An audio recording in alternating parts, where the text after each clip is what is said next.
Joanne Kellington is a teaching and learning consultant for Education Bradford. She specialises in behaviour and attendance at Key Stage 3, advising teachers across the LEA on good practice in behaviour management. So we've got to try it day after day, week after week, and get into this culture of choice. This programme looks at the guidance Joanne offers to one teacher keen to learn new strategies for managing her class. Today, Joanne's on her way to see an English teacher at Bradford Cathedral Community College. I'm going to see a lady called Sarah Burgess. She's an English teacher. I think she's been teaching approximately 10 years. Very passionate about teaching, always open for new ideas and trying new strategies out. I worked with her last year with the Year 11 group, and it proved to be quite successful. So she's asked me to come in to see a low ability Year 8 group, a lot of special needs in the class, a lot of different issues, behaviour issues, learning difficulties, etc, etc. And she wants me to come in and just do an observation and see if we can plan some strategies that might actually work as they did with the Year 11 class. Sarah Burgess is an experienced English teacher and a special educational needs coordinator in a school that's recently come out of special measures. Can you open them out? You can go in a minute. She's looking for reassurance and has asked Joanne to help fine-tune her behaviour management skills. Did you make it up? Right, how did it start then? Matthew, how did it start? I've been teaching for 15 years. I think a lot of things have changed in that time regarding the way students behave, and I've had to learn a lot of strategies along the way to learn how to deal with students that provide challenging behaviour.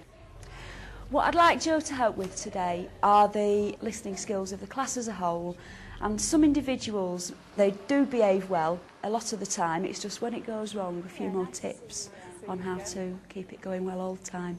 Right, we're going to look at a Year 8 group this That's time, right, aren't we? 8S. 8S. I've got a list of the names here, and these are the levels that they've achieved. Right. It is actually a special needs class. There's a large amount of students in there with statements for special educational needs. So they've got learning difficulties, behavioural difficulties. In a typical lesson, which behaviours do you find the most challenging from this Year 8 group? There's general chatty type of behaviour that you get. That's a big one. That's a big feature where you can't always explain what you need to explain because someone's chatting, so that's kind of mid-level, low-level kind of stuff. And then there's people that can't keep still, this physical stuff, that's the other type. The tapping and the general fidgeting. Yeah, there's at least 2 students that have that kind of difficulty. Right. What would you like to see happen in this group in terms of behaviour? I think the listening skills is the thing I'd most like them to improve as a class, perhaps. Getting whole class attention? Yeah. I'm going to come in next lesson and watch this Year 8 group, similar to how I came in and watched the Year 11. Right. And then if I can make any suggestions or maybe set 1 or 2 targets at the end of the lesson, and then I'll come back in a few days' time and we'll try and put some strategies into place, see if we can make any impact. Joanne will be observing Sarah teaching a scene from Romeo and Juliet. Right. We'll start, guys. OK. That's not a very good start, is it? Miss Kellington, by the way, she's from Education Bradford, and she's going to work with me and you for a few lessons just to see if she can help us learn any better, basically. She's going to be particularly looking at behaviour. Is that something that needs to go away? OK, right. What we're going to do today is this, OK? Yeah? Matthew? He's clearly a man. Well done, because he's got a man's name, hasn't he? Can you keep your ruler down, please? Keep it on the table. Thank you. Lisa, off we go. Sorry, do you mind if we read that again? Because I didn't quite hear that. Are you ready to listen, guys? Right, Lisa. And break the coach be like a tackled steer. Hang on, stare? What does that word mean to you? Stairs. Stairs, correct. So how can you make rope into stairs? Oh, one of them ropes where you climb up. A rope ladder, brilliant. So he's arranged something quite naughty here, hasn't he? You've got to bring some rope that I'm going to make a rope ladder with, and then I will go and get Juliet. This is probably one of the most challenging classes that I teach, and it's definitely my favourite, which I constantly tell them. I think that's because of the progress they've made and the difficulties they've got and the relationship we've got. Thank Thank you, beautiful. There's a massive range of difficulties which we put under the umbrella term behaviour. And I think part of the work that I'm doing as Senko and with Joanne supporting me is to try and unravel some of those strands so that we can get the best amount of support and help for the students, because they come here to learn and it's our job to teach them. This is the original Shakespeare and you are reading it. Give yourselves a clap on the back, eh? That is fantastic. Well done. Don't let anybody say that you can't handle hard stuff. I think we always say that all children have got special needs at some point in their life. With Sarah, they've got behaviour difficulties and they've got learning difficulties, which often go hand in hand. If they can't access the learning, you often see the behaviour. What I saw going on in the classroom was a range of low-level challenging behaviours, such as talking out of turn, swinging on your chair, pen tapping, fiddling with your mobile phone. And I think most of these behaviours weren't aimed at disrupting the lesson. I don't think they realise they're doing it half of the time. And it's just for Sarah to actually keep the whole class attention so that they're focused on her rather than going off on a tangent. Just a minute. Can you sit on your chair properly, please? Are you going to listen? Because you're reacting a bit, yeah? And you're going to be doing it in a minute, all right?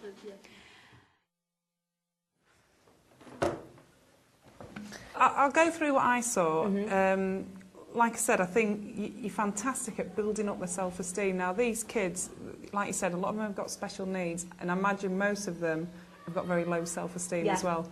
But you're building on it all the time. You use positive language, you use language that motivates them. Everything you'll say, that's fantastic. You don't just leave it at that, though. You say, that's fantastic because, and you tell them why they're doing something really well. I think that's something that we've been encouraged to do as well, because it was one of our features for coming out of Ofsted, not just give empty praise, justify it, because it's too easy to say it's brilliant. That's ace, isn't it? Yeah. In the church, well done, Wackass, that's brilliant. That's exactly where I was going with that. You've got a passion for teaching children as well. That is the big difference when it comes to behaviour management. But you teach positive behaviour as well. You're doing it all the time, and you probably don't even recognise you're doing it. You know the guy, the little boy at the front, and he was tapping, wasn't he? That's right, they're very concerned about your future, aren't they? He just accepted that you were taking them away. And again, a lot of people can learn from that. Maybe give them more merits. Yes, I need more to rewards, because I think they'll do anything for you. That might impact on these two boys here. I'd maybe even get one of your TAs to work with them tomorrow. They don't like writing. And I did sit with them for 5 minutes and I said, come on, well, let's just practice it verbally, and quite childish behaviour. Did they say they'd do it tomorrow? I think they did, They did. You two listen, because it'll be your turn tomorrow. So maybe use, what's the name of the teaching assistant, the blonde? Miss Coleman. I think maybe if she spent a bit of time with them tomorrow and actually gets something out of them too. What do I need to take? Flowers. At the end you were saying hands up if you want to answer a question. If you say to them, right, as of this lesson, if you want to say something, can you just put your hands up? And you'll do it in such a lovely way, not really, this is how it's going to be. But you'll do it in a lovely way, and they'll do it because they want to please. If they put their hands up, if they answer a question, give them a merit. Hey Tess, can I just have your attention, please? Some sort of time cue, you know, when you're getting the whole class attention. I'm only thinking about this because you said you wanted a way of getting the whole class attention. Right, I'm just waiting for everyone to be focused. Having a time cue, especially with kids with special needs, it's got to be 5, 4, 3, 2, 1, looking this way, thank you. So that's it, hands up, maybe time cues, use your TA with those two maybe, merits. Right, we'll give that a try tomorrow then.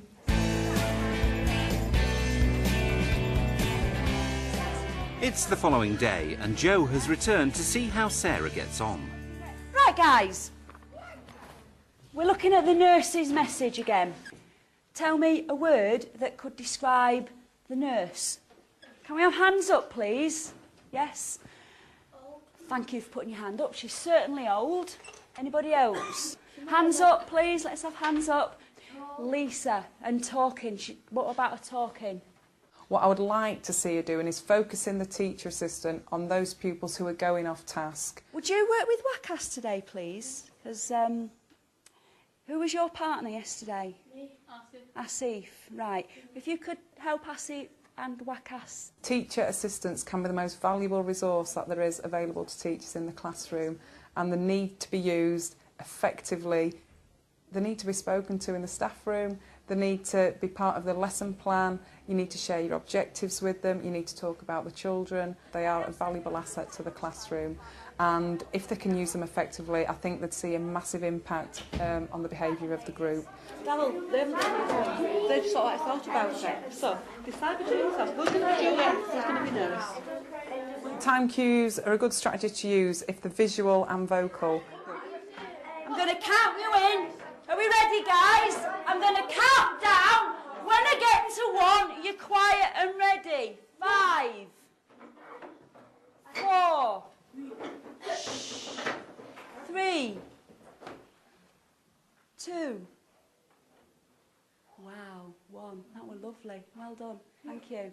I think it's nice to do with a countdown as well as a visual signal, so that those who are on task, and if they're not actually looking at the teacher, they can hear the countdown, and it just gives them a little bit of time to come round. When she gets to 1, hopefully, if she teaches them what she wants them to do, all eyes should be looking at her. He doesn't have many manners, but he's gentle enough. Oh, do what you want. Have you had dinner? No, I knew all that before. What did he say about marriage? Lord, how my head aches. What a head I've got. It beats as if it would break into 20 pieces. Oh, my back.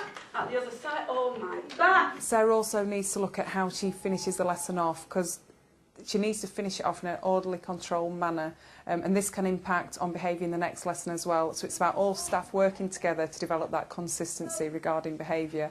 Can you go and get me a book, Darryl, please? I'd like you to put the chair under you. Can everyone put the chairs under? You can go when the chairs are out. What I would suggest to Sarah is at the end of the lesson, she gets the children to put the chairs underneath, they tidy the equipment away, either they put it to the end of the desk, again in an orderly manner, not just throwing the books down the table, stand behind the chairs and then let them leave row by row. As children become more challenging, teachers do need more strategies, and it might be revisiting old ones, developing new ones, or actually sharing ideas, having some sort of forum in schools where teachers can talk about what works for them, what works for others, what works with Joe blogs, etc. Just a chance to actually talk about behaviour. It needs to be high on the agenda. I don't think there's one teacher out there who will say that they've never been in a situation where they've felt uncomfortable regarding behaviour. We've all had different challenges, and there's always new ways of dealing with it. I've worked with you with the Year 11 group, and I've done 2 observations with this Year 8, and you have got a very wide range of strategies that you use. And I like the way you choose different strategies to use with different children, because one strategy does not fit all, as we know. That's right. And I think if you try a strategy and it doesn't work, you've got something else up your sleeve. And it's like you've got a behaviour plan in your head. You know before you walk in this classroom how certain individuals are going to behave, and you're being very proactive. The only advice I'd finish off with is merits. Yes. Because you've got everything else sorted. Yeah, just reward them. And I think they're a lovely group, and they're doing really well for you. That's great. And more importantly, you're doing really well for them as well. Thank you. Thank you very much. It's been excellent. Brilliant. See you later, Sarah. See you later. Bye.